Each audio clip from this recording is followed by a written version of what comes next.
same page about it. Our job is to make sure there's a 30-day supply of everything on the floor. Cards, toothbrushes, edge, whatever it is, we've got to make sure there's 30-day supply. So one example is edge. There's 3 tubes that come into it. Just make sure all 3 tubes go into one location so that that area can have a 30-day supply with that. So as each one goes out, make sure you guys let us know when the last item is taken from inventory.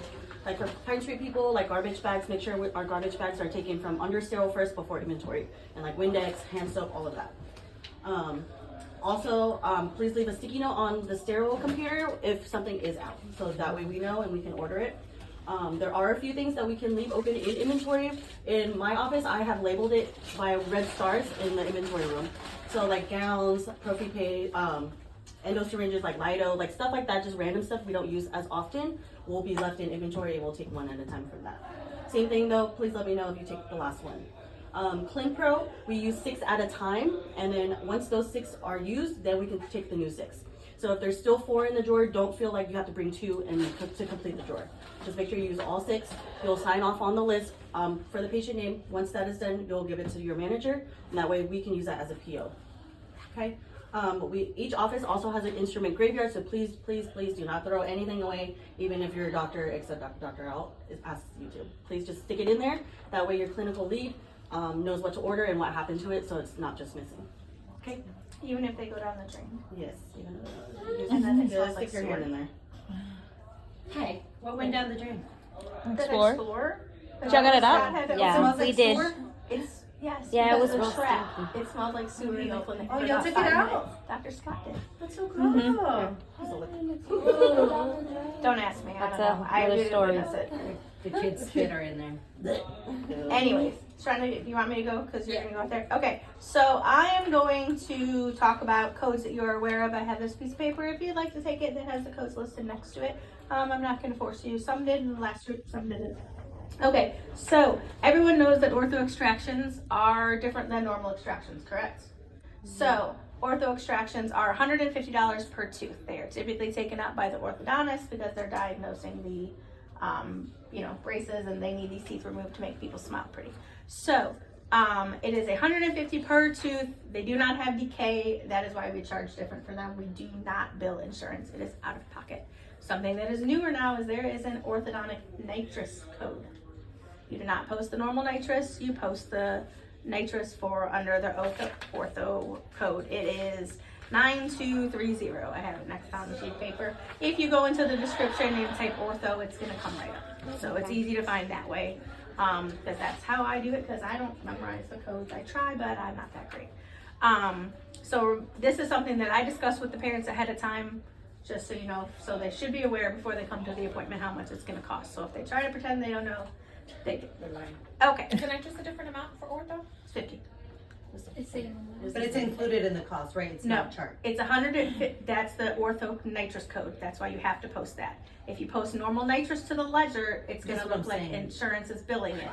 And we don't bill insurance for ortho extractions. Everything is out of pocket for the parents. Okay? What's nitrous normally? 60? It went up, up. right? It went up to 60. Yeah. 60? Yes. I thought it just went up to 50. No. It was No. 40. It was 40 once the first time. It was 40. Okay. Back to full mouth debridement. Does everyone know what that is? Yes. Yes. That's where we use the Cavitron, get all that calculus that's hard built on, the hand scraping is just not enough, okay? So for full mouth debridement, if a doctor decides that we need to have that done, you cannot bill that propy. If you bill the propy, insurance is going to deny that full mouth debridement. So yes, you've already provided the propy, you've already done the cleaning at this point. We're just going to take it off. We're not going to post it to the ledger. We're going to take it off the note. Okay, so that's sometimes we do same day for it, sometimes we don't. Either way, we're going to take that propy off the ledger and off the note, and when we do that full mouth debridement, that's when we'll get kind of that reimbursement for it. So they just got a free cleaning. If you already see all the calculus in the x-rays, can you just not do the prophy and have the dentist come over? You can ask, yeah, that wouldn't be, it's not a call that I think that I would have my girls necessarily make in that regards. But because a lot of times they'll be in my clinic waiting for that doctor to come over to even look, and kind of we've wasted that time. But I understand. You see calculus and x-rays? I didn't know that. Okay, interesting to me. I learn new things every day. Okay, pulp debridement. Does everyone know what the pulp debridement is? Yes. Okay, so pulp debridements, Dr. Dory's done 2 in the last week in my clinic, so my clinic should be pretty familiar with them. That is to get that kiddo out of pain if they need a root canal while they're waiting for Dr. Scott. Okay, pulp debridements are not covered by Medicaid. It is $125. If you were putting a pulp debridement on that treatment plan, you need to call your manager for finances to get discussed. If it is something that's happening same day. If it's not something that's happening same day, you can bring them obviously up front. But this is why we don't look at people's insurance and assume that everything is paid for. We look at that treatment estimate and it tells us that at that moment in time. Is that the one that says pulp indirect? No, it says pulp debridement. Oh, pulp debridement. So, Dr. Dory did one last Friday, and then she actually tried to do another one, and the family, because I discussed finances with them, decided not to do it. So it's extremely important, because I don't want to blindside people with a balance at the end when we've already done the treatment, okay? It's happened before, I'm not a big fan. All right, and then, so codes for your clinical leads. We all know that we have clinical leads and who they are in our clinic, right? Miranda is mine. Yes. Okay, so for clinical leads, they look at some of the codes that we have, and they have to send authorizations to insurance to get things done. All right, so some of those things are adult porcelain crowns, surgical extractions, and basically anything that you need to use impressions to make some sort of appliance to get sent out. Those are kind of your basic kind of reminders for it.